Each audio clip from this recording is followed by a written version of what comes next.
Only a couple of months ago, I have finished and published these 2 books, my first 2 books.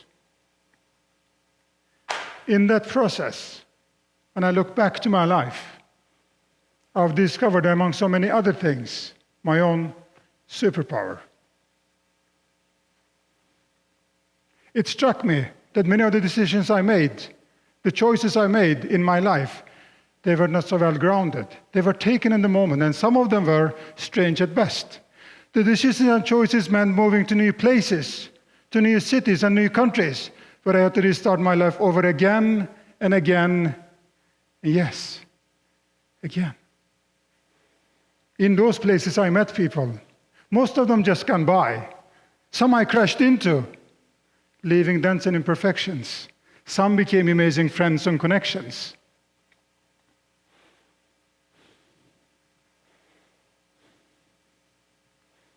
Our personalities are the sum of all the connections you and I made from the days we were born until this moment we are sharing here now. Your personality is the sum of all the connections you made from the day you were born until today, this moment here and now. I turned to my connections when I needed their guidance, their predictions and advices. I knew they were committed to listen to me. I knew they would do their best to predict the best outcome for me. I know they would give me their most valuable advice. So how does the journey start? In a small remote town in northeastern Turkey and lead me to Hudsonville, Michigan.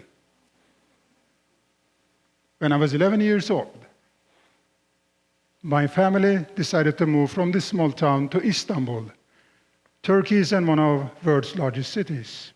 A few years later, I graduated as a petroleum engineer, did my military service as an officer of the Turkish army for 2 years as a translator. When I came back, my father said, "Son, you and we're going to have a talk, and I'm giving you my best advice." He said, "Sit down, son." And I did. He said, "It's time for you to get a job, a real job. It's time for you to start a family. It's time for some grandchildren for us. It's time for you to be an adult." And he said he had a connection, one of his friends, who could help me to get a job as an engineer. He said, "I made an appointment for you." I said, "Thank you." A few days later, I put my nicest clothes on. I got shaved, now looking sharp and looking good. I went to this appointment and went to the reception. I got my visitor's badge, waited in reception for a while. There and then, things didn't feel right. I decided to ignore my father's advice. I left my badge at the reception without saying anything and just left the building. Now I could breathe, but I couldn't go back home. My father would probably kill me. Well, not literally, but almost.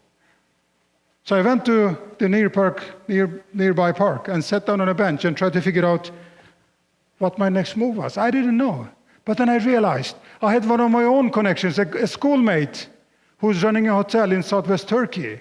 I gave him a call and said, "Listen, can I stay with you for a few days until my father, he calms down?" He says, "Sure, you're welcome." My stay there was much longer than I thought. Only a couple of weeks later, we decided to start a travel agency business. I worked as a tour guide for a few years and as an operations manager for many years. We were in our mid-20s. We knew how the world worked, right? We didn't. Against all odds, we did really, really well. During this time, I met this beautiful, strong European girl whom I fell in love with. She was brave, maybe stupid enough, to say yes to my proposal. We got married and I moved to her country. In my new country, I started applying for jobs immediately. I discovered very quickly that as a petroleum engineer, I basically had zero chance to get a job. So I went to the unemployment office and told them, "Listen, I need a job." They told me, and I'm quoting, "People like you don't have a chance here. You should just go back." where you come from. Frustrated and disappointed, as I was living in the unemployment office, I got this paper where they have the job announcement. This is 1994. There is no internet yet. Everything is posted on this, paper. I got back home. My wife asked, "How is it? How was it?" They said, "It was awful. I needed desperately a job to pay the mortgage, to put some decent food on the table. I needed money to buy diapers for our newly born daughter." As I was checking the papers, I saw this ad. It said system programming. I asked her, "Can you translate this?" She said, "It's an education to be a system programmer." I said, "Yes." "Where is it?" "Yeah, it's going to take you some time." She said, "You're going to need to take the bus, the train, and the bus," which I did. 2 hours later, I was in the school. Straight to the principal's office and asked them, "Can I start this course?" And in the office, they say, "Well, the course started 2 weeks ago." I said, "No problem, I'll catch up. And then you need to make sure that your tuition fee is paid by your county of residence." "Okay." And then they said, "This is going to probably take a few weeks for you." I decided to ignore that prediction, said that, "Listen, I'll be back soon, wait for me." So what I did was take the bus and the train, the bus, back to where I live. I went to the county hall, found this clerk and told her, "Listen, I can start this course tomorrow, right away." And she says, "You know what? This is not the things work out here. You send your papers, we'll look at it, and if you think it's okay, you're going to have an answer maybe in 3 to 4 weeks. I was frustrated, but I had the conscience enough to also ignore this advice. So I sat down outside the office and told her, "Listen, I'm going to sit here outside the office until I get that paper from you." I sat for half an hour, nothing was happening. An hour, 2 hours, nothing was happening. But suddenly she comes out with the paper. It's done. I check my clock. I still have time. What do? Take the bus and the train, the bus, back to school. It's almost closing time. I found the principal. I said, "Listen, can I start this course now?" They say, "Yes." I had one last question. "Can I take this course as an exams in English?" They say, "No, it should be in the native language." And when you think of it, it's really smart and wise advice. But I said, no, ignoring also that good advice. I'll manage it. The day after, at 8 o'clock in the morning, I was in my class, meeting my new classmates and my teachers, and I understood nothing. In less than a year, I learned the language and got my graduation, and I was ready for the Swedish labor market. I started applying for jobs again. In less than 6 months, I applied for 600 jobs. If you think of it, it's like 100 jobs per month, 25 per week, 5 jobs, qualified jobs per day, for every day, for 6 months, and nothing was happening again. But one week, I was invited to 3 interviews. You know what? I was offered of these 3, 1, 2, 3, and 3. Yes, I was offered all 3 jobs. Luckily for me, I have chosen to work for the telco company as a technician.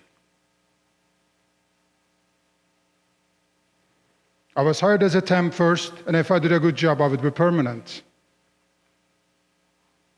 6 weeks into my assignment, my manager calls and said, "Listen, I need to see you right away." I thought I was doing a good job, so I was kind of worried that he was going to see me after only 6 weeks. I was like, oh my God, So he comes in the afternoon and says, "Listen, let's go sit in the meeting room. This is serious." I said, "Okay, there you go."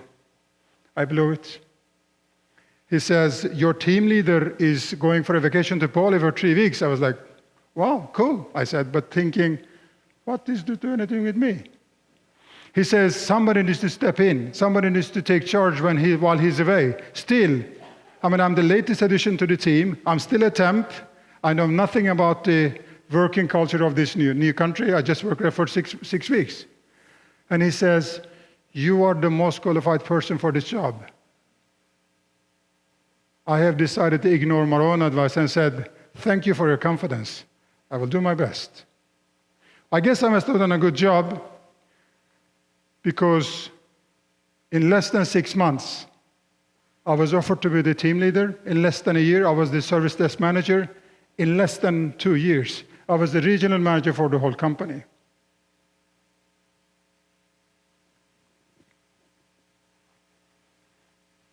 A few years and management positions later, I was offered to join a company as a senior partner. It was my time to be an entrepreneur again. That was my chance, yes. It felt good, so I sent my resignation right away. I got 3 months' notice. Only a month later, I got a phone call from my wife. She says, the tests are positive. Yes, it's breast cancer. I was in shock. But I remember telling her, you know what, you're going to make it. You know what, we're going to make it. On my driveway home in the evening, the only thing I was thinking of, what I was going to tell to our kids. How do you break a news like that? The day after, I met my manager, a wise, strong leader. And she says, you know what, Ergin? You need some safety and security in your life. If that's okay with you, you can withdraw your resignation. You can stay. Wow. I was and I still am eternally thankful for that offer, which I also decided to ignore. I said, thank you for the offer, but I think I'll just go ahead with my decision. And I did. The coming years was really hard. I worked as a full-time IT management consultant and as a CEO for this new company. We were growing according to our business plans. My wife was declared in full health after 6 years of treatment and medication.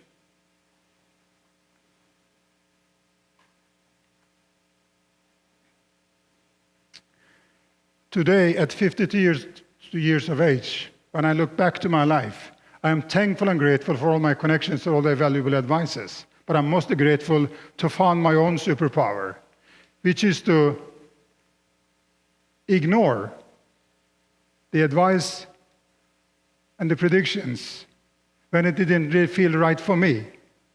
And to trust that with determination, with discipline, with courage, I could overcome anything life threw at me.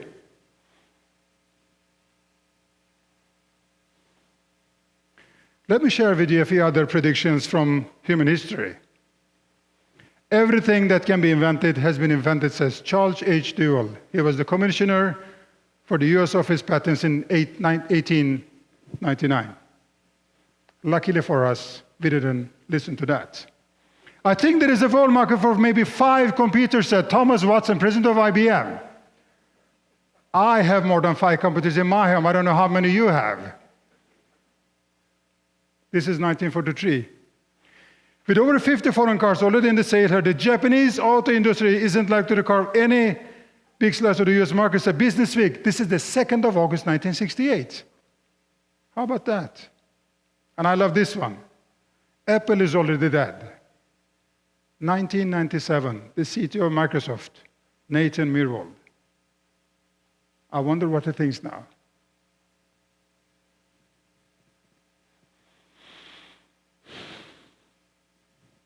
So what do you think? What is the take from this story?